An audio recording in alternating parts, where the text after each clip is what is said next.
ماشاء اللہ لا حول ولا قوة الا باللہ العلی العظیم رب اشرح لی صدری ویسر لی امری واحلل عقدۃ من لسانی یفقہوا قولی اعوذ باللہ من الشیطان الرجیم بسم اللہ الرحمن الرحیم الحمد للہ رب العالمین الصلاة والسلام علی اشرف الانبیاء والمرسلین اما بعد فقد قال امیر المؤمنین علی بن ابی طالب علیہ السلام فی الدین اعتدل القتال معه۔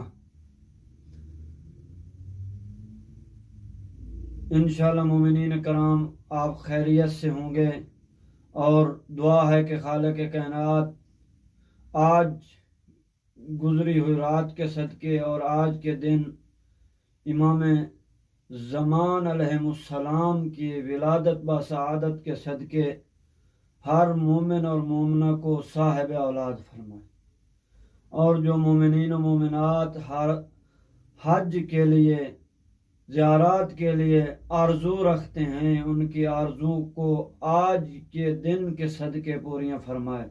جو مومنین و مومنات مقروض ہیں ان کے قرض غیبت سے عطا فرمائے، جو مومنین و مومنات پریشان حال ہیں ان کی پریشانیوں کو دور فرمائے۔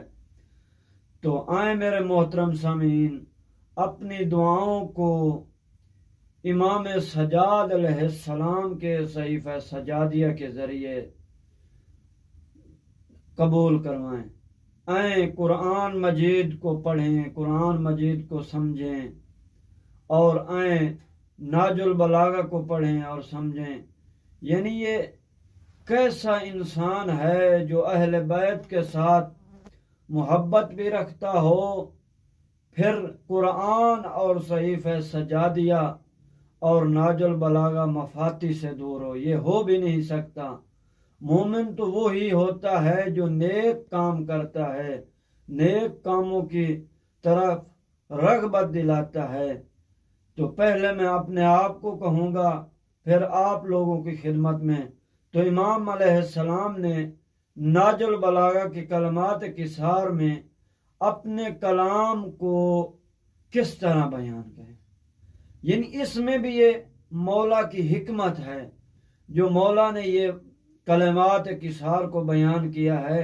اگرچہ کہ یہ چھوٹے کلمات ہیں، لیکن کوئی مولا کے کلام میں اتنی فصاحت اور بلاغت ہے کہ اس کا سمجھنا ہمارے بس کی بات نہیں ہے، لیکن پھر بھی ہمیں کوشش کرنی چاہیے کہ قرآن کو بھی پڑھیں، قرآن کو بھی سمجھیں، اور فرامین معصومین کو بھی پڑھیں اور ان کو بھی سمجھیں۔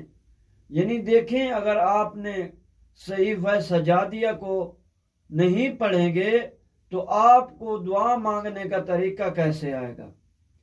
اگر امیر المومنین کے اس ناج البلاغہ کو نہیں پڑھیں گے تو آپ کو اس دنیا اور آخرت کا پتہ کیسے چلے گا؟ قرآن مجید کو نہیں پڑھیں گے تو آپ خداوند متعال کے ساتھ کلام کیسے کریں گے؟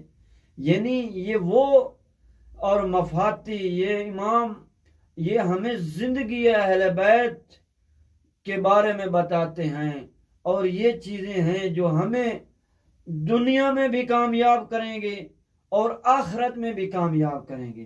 تو سرکار امیر المؤمنین نے اپنے اس کلمات قصار میں، یعنی یہ حکمت ہیں، حکمت جو یہ فرمائی ہے، کیسے فرمایا؟ فی الدین اعتدل القتال معه، ان لوگوں کے بارے میں کہ جو آپ کے ہمراہ ہو کر لڑنے سے کنارہ کش رہے، یعنی کنارہ گیری، یعنی دور رہے۔ ہمراہ تو تھے لیکن ایسے تھے جیسے وہ ساتھ ہیں بھی نہیں۔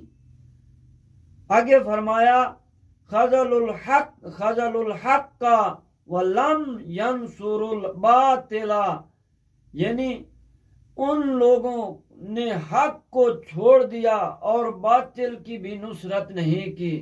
دیکھیں، یعنی حق کو بھی چھوڑ دیا اور باطل کی نصرت بھی نہیں کی۔ تو اس کے متعلق جو علماء نے یعنی شرح ابن الحدید والے نے بھی یہی کلمات لکھے ہیں، اور یہ مفتی جعفر صاحب نے بھی یہی کلمات کو بیان کیا.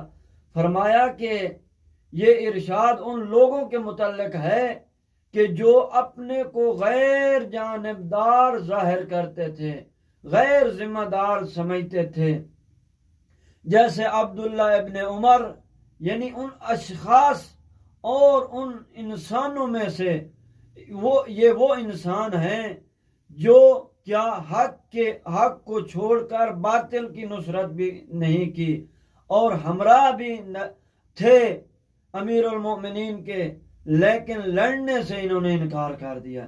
یہ وہ لوگ ہیں. پہلا شخص عبداللہ ابن عمر، دوسرا شخص سعد ابن ابی وقاص، تیسرا شخص ابو موسیٰ اشعری، چوتھا شخص اخنف ابن قیس اور انس ابن مالک.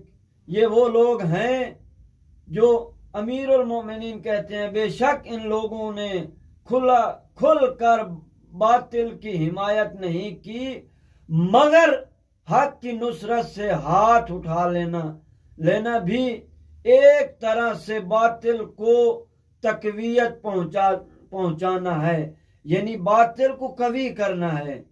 اگر یہ حق کی حمایت نہیں کریں گے اور باطل کی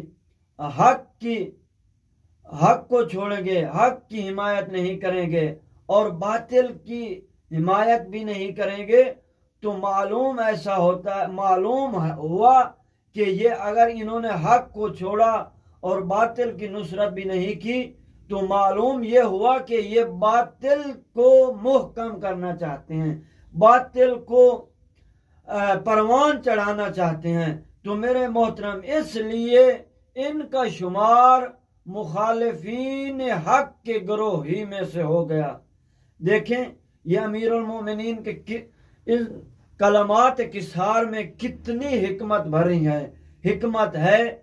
کتنا مولا نے یہ بیان کیا ہے کہ اگر حق کو چھوڑ دیں گے، باطل کی نصرت بھی نہیں کریں گے، تو ایسے معلوم ہوتا ہے جیسے آپ لوگوں نے باطل کی حمایت کی ہے، یعنی باطل کو محکم کیا ہے. تو میرے محترم سامعین، آئیں ہم قرآن بھی پڑھیں، کہیں ایسا نہ ہو کہ ہم حق چھوڑ کر باطل کی نصرت، اگرچہ کہ ہمیں معلوم ہے کہ ہم باطل کی نصرت نہیں کر رہے، لیکن پھر بھی ہمارا ان میں سے شمار ہوگا. تو آئیں اگر ان چیزوں کو سمجھنا ہے تو سرکار کا ناج البلاغہ، امیر المؤمنین کے ناج البلاغہ کو پڑھیں. آئیں امام سجاد علیہ السلام کی ان دعاؤں کو پڑھیں جو امام نے صحیفہ سجادیہ یا کاملہ میں بیان فرمائے. قرآن کو پڑھیں تاکہ ہمیں پتہ چلے کہ ہم کیسے اللہ کے ساتھ، خداوند متعال کے ساتھ کلام کر رہے ہیں، اور ناج البلاغہ کو پڑھیں کیسے امیر المؤمنین نے حق کی پیروی کی ہے، کیسے حق کو پروان چڑھایا ہے اور کیسے باطل کی نشاندہی کروائی ہے. تو والسلام ورحمۃ